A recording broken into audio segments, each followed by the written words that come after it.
ChatGPT. En 2026, ChatGPT, c'est vraiment plus suffisant. Jusqu'à encore récemment, il y en a encore beaucoup qui pensaient que ChatGPT, c'était le meilleur outil. Et c'est vrai que pendant longtemps, ça l'a été. Mais en 2026, il y a des outils qui sont vraiment bien mieux et beaucoup plus adaptés, beaucoup plus spécialisés pour chacune des tâches. En quatrième, on a Notion. Tous les jours, t'écris des mails, t'organises tes notes, t'organises toutes tes informations et t'arrêtes pas de changer de tab à chaque fois. Bah, si t'en as marre de tout ça, utilise Notion.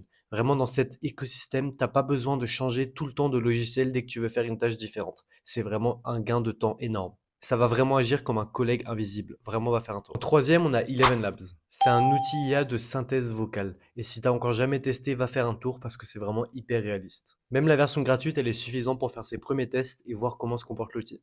En deuxième, on a Gamma. T'as juste à dire un prompt, par exemple, fais-moi une présentation sur nos ventes du quatrième semestre.